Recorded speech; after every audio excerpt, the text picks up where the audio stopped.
कक्षा 7 सामाजिक विज्ञान। मैं आरिफ प्रसाद सर। आज आप लोगों को भूगोल का अध्याय 8 मानव पर्यावरण अन्योन्य क्रिया अर्थात उष्ण कटिबंधीय एवं उपोष्ण प्रदेश के प्रश्न उत्तर कराने जा रहा हूँ। चलिए देखिए पाठ में क्या कुछ दिया हुआ है, तो थोड़ी बहुत जानकारी देख लेते हैं। ये विश्व के विभिन्न भागों के निवासियों के ड्रेस वगैरह पोशाकें हैं, किस तरह से रहते हैं, उनका रहन सहन क्या है, ये दिखाया गया है। और ये दिखाया गया है सहायक नदियां क्या होती है। यह छोटी नदियां होती हैं जो मुख्य नदी में मिलती हैं और मुख्य नदी अपने सहायक नदियों के साथ जिस क्षेत्र के पानी को बहा कर ले जाती हैं वह क्षेत्र उसका बेसिन अथवा जल संग्रहण क्षेत्र कहा जाता है। अमेजन बेसिन विश्व का सबसे बड़ा नदी बेसिन ये यहाँ पे दिखाया है। अमेजन का पूरा जो इलाका गंगा हुआ दिखाई दे रहा है, ये पूरा इलाका इसका बेसिन है। मतलब यहाँ से स्टार्ट हुआ ये पूरा इलाका जो दिखाई दे रहा है ये इसका बेसिन कहलाता है। ये पूरा इसका बेसिन। ये आपको अमेजन नदी के जंगल दिखाई दे, इतने घने होते हैं कि नीचे प्रकाश भी नहीं पहुंच पाता है। ये टूकन पक्षी है और ये टैपिर है। ये टैपिर जानवर है आपका। और ये आपकी ब्रह्मपुत्र नदी है जो कितनी खूबसूरत दिखाई दे रही है। शाम के वक्त का ये समय दिखाई दे रहा है। और ये धान की कृषि कर रहे हैं, रोपाई इस वक्त चल रही है।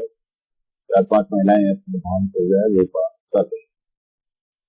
यहाँ क्या है, असम में चाय के बागान में जो महिलाएं हैं अपनी पत्तियां तोड़ रही हैं, चाय की पत्तियों से तोड़ करके कलेक्ट कर रही हैं। ये आपका एक सींग वाला गैंडा है जो कि यहाँ पे सिर्फ एक सींग दिखाई दे रही है आपको। यहाँ पे कोले के घेरे में दिखाई दे रहा है, ये बनाया हुआ आपको ये दिखाई दे रहा है। और ये आपका मगरमच्छ है जो यहाँ पे कई सारे सोए हैं, बिल्कुल ऐसे लगते हैं जैसे मिलती है, लेकिन जैसे पास में जाओ इतने एक्टिव हो जाते हैं कि बच्चे को या किसी को भी समझने का मौका नहीं देते। ये आपको वेदिका कृषि दिखाई दे रही है, सीढ़ी दिखाई दे रहे हैं यहाँ पे। तो पहाड़ों पर ये खेती इसी तरह से होती है। ये साफ झील दिखाई दे रही है, बिल्कुल क्लीन देखो एकदम बढ़िया से दिखाई दे रहा है। पानी बिल्कुल जब बच्चे के किनारे आपने यहाँ पे किनारे पर इसको देख रहे हैं, इसी तरह से वाटर कर रहे हैं। ये आपकी प्रदूषित झील है, देखो वो साफ झील थी, ये प्रदूषित झील है। देखो यहाँ पे पूरा गंदा पानी है, नाव पड़ी है। ये जितने दुनिया भर के पुराने पत्ते हैं सब इसमें पड़े हुए हैं, कोई साफ करने वाला नहीं, देखभाल करने प्रदूषित हो गई है। ये गंगा नदी के तट पर स्थित वाराणसी का है, ये भी काफी प्रदूषित हो गया है। गंगा को साफ कराने का बीड़ा उठाया तो था नरेंद्र मोदी जी ने, लेकिन उस पर वो ध्यान नहीं देता। ये मानस वन्य प्राणी अभयारण्य में बाघ दिखाई दे रहा है आपको। चलते हैं थोड़ा प्रश्न के ऊपर भी। फिलहाल विकास की गतिविधियों के कारण जैविक विविधता वाले वर्षा वन धीरे धीरे नष्ट हो रहे हैं, क्योंकि जगहों को काट काट करके यानी पेड़ों को काट काट करके जगह बना रहे हैं जहाँ वो घर बना ले रहे हैं या खेती बाड़ी कर रहे हैं। मैनी योग को कसावा भी कहते हैं। काफी मक्का एवं कोको नकदी फसलें हैं, मतलब जैसे तोड़ते हैं सीधे पीट दिख जाती है। अमेजन में ट्रांस अमेजन महामार्ग 1970 में बना। शहरों की गंदगियों से नदियां प्रदूषित हो रही हैं। कोलकाता हुगली नदी पर स्थित एक महत्वपूर्ण बंदरगाह। भूमध्य रेखीय प्रदेश भूमध्य रेखा के 10 डिग्री उत्तर से 10 डिग्री दक्षिण अक्षांश के बीच भाग भूमध्य रेखीय प्रदेश है। मुहाना जिस स्थान पर कोई नदी किसी अन्य जलराशि में मिलती है उस नदी का मुहाना कहते हैं। बेसिन मुख्य नदी और उसकी सहायक नदी मिलकर प्रवाह तंत्र बनाती है, वह नदी बेसिन। ब्रोमिलियाड यह विशेष प्रकार का पौधा है जो अपनी पत्तियों में जल संग्रह करता है। ये अपनी पत्तियों में जल हमेशा रोक लेता है। यह है पिरान्या मांस भक्षी मछली की प्रजाति है, मतलब ये मछली है जो मांस खाती है। यह है सुसु, स्थानीय भाषा में अलवण जल में पाई जाने वाली डॉल्फिन को कहते हैं। अलवण जल में मतलब जो ज्यादा खारा नहीं पाते हैं उसको कहते हैं। आगे चलते हैं, सही उत्तर को चिन्हित करना है। तो सबसे पहला आता है टूकन क्या है। तो टूकन आपको पता ही चल गया होगा क्या चीज है, ये पक्षी है। टूकन क्या है, पक्षी है, बताया मैंने मैनियाक कहाँ का प्रमुख भोजन है? तो ये अमेजन नदी का है। ये अमेजन नदी आपको दिखा रखी है, अमेजन नदी का ये क्या, ये मैनियाक यहाँ का प्रमुख भोजन है, ध्यान रखना है। ये है कोलकाता किस नदी के तट पर स्थित है? तो हुगली नदी के तट पर स्थित है ये। इसके बाद है देवदार एवं फर किसके प्रकार है? तो ये शंकुधारी वृक्ष यानी कि शंकुधारी वृक्ष जिसके पेड़ जो है बिल्कुल शंकु बनाए हुए रहते हैं, वो शंकुधारी वृक्ष कहलाते हैं। अगला है बंगाल टाइगर कहाँ मिलते हैं? तो कहाँ मिलेंगे? डेल्टा क्षेत्र में मिलते हैं, जहाँ पर अच्छी बहुत ज्यादा घना वन होता है वहां पर ये मिलते हैं। तो ये डेल्टा क्षेत्र में पाए जाते हैं। इसके ऊपर नीचे लिखे हुए भी हैं, आप यहाँ भी देख सकते हैं वैसे। वही है टोकन पक्षी क्या है? टोकन क्या है? तो पक्षी हो गया। ये मैनियाक कहाँ का प्रमुख भोजन है? तो अमेजन का है। और कोलकाता किस नदी के तट पर स्थित है? तो हुगली नदी के तट पर स्थित है। देवदार एवं फर किसके प्रकार है? शंकुधारी वृक्ष के प्रकार है। बंगाल टाइगर कहाँ मिलते हैं? तो डेल्टा के तट। चलिए अगला देखते हैं। ये निम्नलिखित स्तंभों को मिलाकर सही जोड़े बनाइए। तो चलिए जोड़े बनाना चालू करते हैं। तो सबसे पहला नंबर आता है सूती कपड़े। सूती कपड़े कहाँ मिलते हैं ये देखना है आपको। ये है रेशम कीट पालन।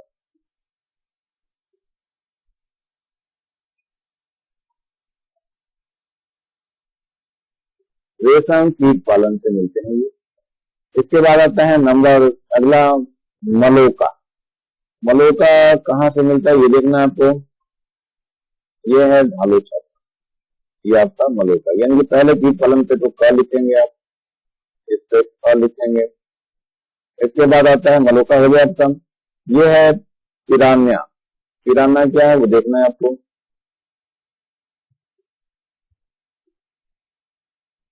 ये मत्स्य है जो मांस खाती है, यानी कि ये आपका ग हो जाएगा। इसके बाद घ वाले को देखते हैं।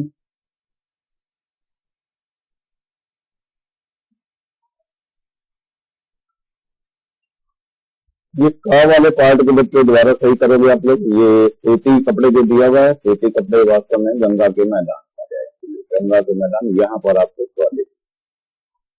चलो ठीक है। इसके बाद आते हैं रेशम कीट। रेशम कीट में रेशम कीट पालन आएगा, ये वाला ये आएगा आपका रेशम कीट पालन। इसमें घर लिखेंगे।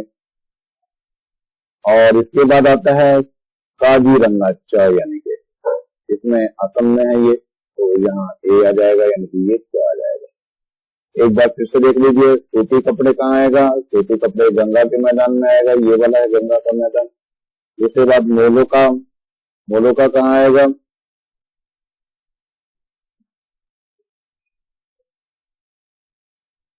मोलोका आएगा ढालो छत के लिए, ये यहाँ पे ये दिया हुआ है। इसके बाद है पिरान्या। पिरान्या कहाँ पर आएगा? तो ग आपका आएगा, मत्स्य के लिए मछली है ये। और रेशम कीट जो है वो रेशम कीट पालन के लिए आएगा। और काजीरंगा जो आएगा वो असम में आएगा। चलिए आगे बढ़ते हैं जरा हम लोग। ये है अमेजन बेसिन की नदियां कौन कौन सी हैं देखना है ये। तो मुख्य नदी अमेजन। सहायक नदियां कौन सी है? तो कबीस है, जिंगू है, मेडविया है, यूएली है, मारानोम है और निग्रो नदी है। अमेजन बेसिन किस महाद्वीप में है? तो अमेजन बेसिन दक्षिण अमेरिका महाद्वीप में। अमेजन बेसिन किन किन देशों में है? तो ब्राजील में है, पेरू में है, बोलिविया में है, इक्वेडोर में है, कोलंबिया में है और वेनेजुएला। अमेजन बेसिन के परजीवी पौधों का नाम क्या है? तो ऑर्किड है और ब्रोमीफ्लाइड है। मलोका से आप क्या समझते हैं? तो अमेजन बेसिन के वर्षा वनों के निवासियों के बड़े अपार्टमेंट जैसे घरों को मलोका कहा जाता है। मलोका की विशेषता यह है कि इन घरों के छत तीव्र ढाल वाले होते हैं। फ्रांसिस्को डी ओरनाना कौन था? तो अमेजन क्षेत्र में आने वाला पहला यूरोपियन था। गंगा ब्रह्मपुत्र मैदान की मुख्य फसलें कौन कौन सी हैं? तो मुख्य फसलें इसकी गेहूं है, चावल है, गन्ना है, तिलहन है और चाय है। सभी कल्प प्रजाति के जीवों के नाम बताइए। तो सांप है, अजगर है, मगर है और आयनाकोंडा है। गंगा ब्रह्मपुत्र के मैदान का विस्तार कौन से दो देशों में है? तो भारत एवं बांग्लादेश में है। अमेजन शब्द की उत्पत्ति किस प्रकार हुई है? तो रोमन साम्राज्य के अमेजोस महिला योद्धा के कारण अमेजन नाम पड़ा है। वर्षा वन की वनस्पति की कोई दो बातें लिखी है। तो सघन वन है और पत्तियां शाखाओं में छत बन जाती हैं, जिससे सूर्य प्रकाश धरातल तक नहीं पहुंच पाता है। प्रकाश की धरातल में कमी व नमी युक्त वातावरण में परजीवी पौधे आर्किड मिलते हैं।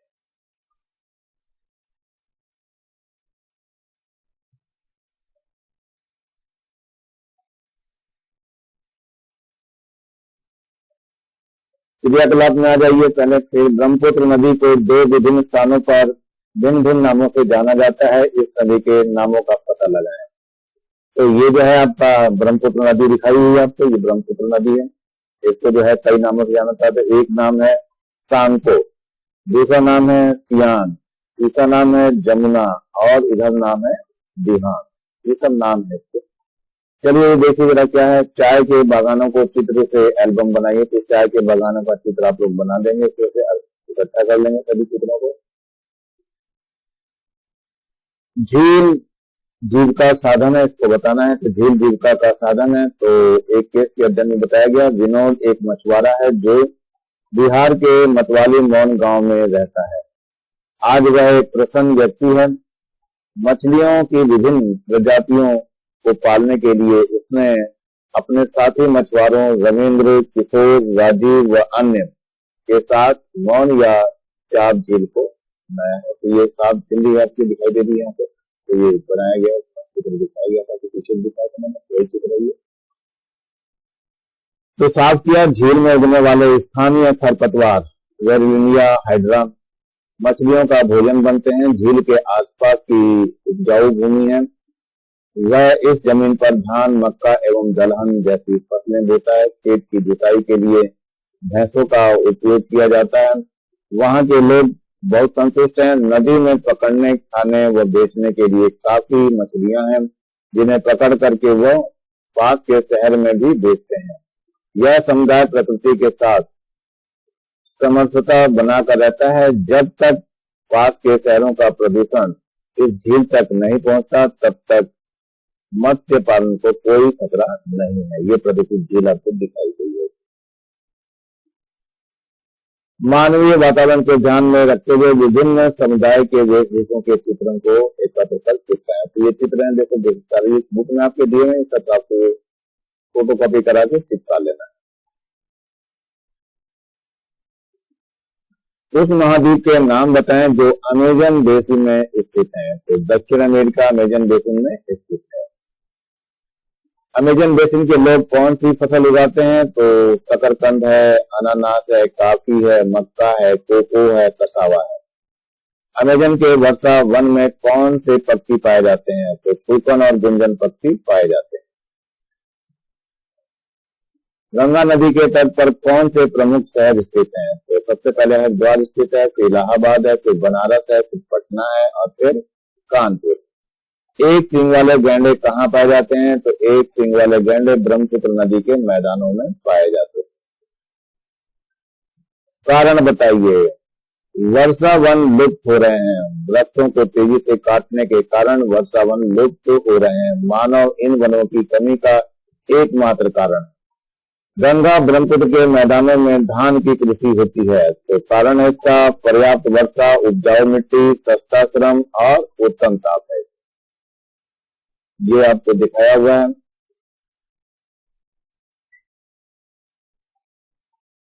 ये आपका भारत है, दिखा रखा है इसमें गंगा ब्रह्मपुत्र का बेसिन दिखाया हुआ है, जो कि यहाँ दिखाई दे रहा है आपको अच्छा से। ये इसको आप लोग बना सकते हो, दिखा सकते हो। यह गंगा का ही वही ब्रह्मपुत्र का ये बेसिन दिखाया है। तो यहाँ पे थोड़ा कलर सही दिखाई दे रहा है आपको। ये जो है पूरा ये इसका बेसिन है जो यहाँ पे दिख रहा है।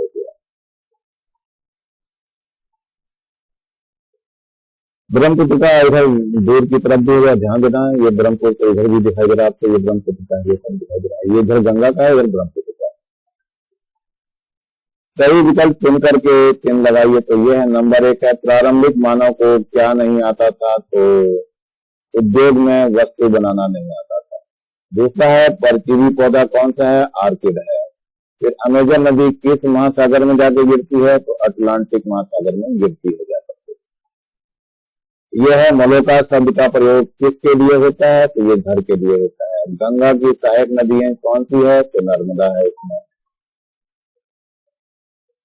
कर्क मकर रेखा के बीच कौन सा कटिबंध प्रदेश है? तो उष्ण कटिबंध प्रदेश स्थित है। अमेजन बेसिन की कृषि पद्धति कौन सी है? तो कर्तन एवं दहन कृषि पद्धति है। मैंग्रोवा वृक्ष कहाँ पाए जाते हैं? तो गंगा ब्रह्मपुत्र के डेल्टाई भागों में यह वृक्ष पाया जाता है। भारत में चाय की कृषि कहाँ होती है? तो भारत यानी कि इसमें कहाँ होती है? असम एवं पश्चिमी बंगाल प्रांतों में चाय की कृषि होती है। गंगा एक्शन प्लान क्या है? तो गंगा नदी को प्रदूषण मुक्त करने के लिए केंद्रीय सरकार की एक योजना है, जो योजना ही भर जाएगी, कुछ लागू नहीं हो पाई। अमेजन घाटी प्राकृतिक विभाग के रूप में हमारे लिए अति महत्वपूर्ण है, समझाइए। तो यहाँ सघन वन क्षेत्र है जो वायुमंडल में ऑक्सीजन की पूर्ति करने में सहायक है। सघन वन विविध प्रकार के जीव जंतुओं का शरण स्थल है जो परितंत्र के लिए अति महत्वपूर्ण है। विशाल जलराशि से आबादी को फायदा पहुंचाती है। सहायक नदियों के विषय में बारे में लिखिए। तो क्या होती है? छोटी नदियां मुख्य नदी में अपनी जल राशि समाहित करती हैं, तो ऐसी नदियां सहायक नदियां कहलाती हैं। नदी बेसिन सहायक नदियों से मिलकर के बनता है। कर्तन एवं दहन कृषि पद्धति को समझाइए। तो अमेजन बेसिन में कृषि वृक्षों व झाड़ियों को काट करके की जाती है। भूमि में काटे गए झाड़ियों टहनियों को सूखने के बाद जलाते हैं ताकि मिट्टी को पोषक तत्व मिल सके। इस तरह फसल उगने के लिए खेत तैयार हो जाता है। कुछ वर्षों तक उत्पादन प्राप्त करने के बाद जब उत्पादन कम होने लगता है तो दूसरी भूमि का चयन कर वही पद्धति अपना कर पुनः खेत तैयार कर चले जाते हैं। खाली छोड़ी गई भूमि में धीरे धीरे छोटे पौधे उगने लगते हैं। गंगा ब्रह्मपुत्र बेसिन में पाए जाने वाले वन्य जीवों के विषय में बताइए। तो मैदानी भाग में एक सींग वाला गैंडा पाया जाता है। नंबर 2, डेल्टाई क्षेत्र में बंगाल टाइगर, घड़ियाल और मगरमच्छ पाए जाते हैं। नंबर 3 है नदी में विभिन्न प्रकार की मछलियां पाई जाती हैं। नंबर 4, ये मछलियां स्थानीय निवासियों को न केवल खाद्य प्रदान करती हैं बल्कि रोजगार भी प्रदान करती हैं। बच्चों, ये लेसन समाप्त हो रहा है।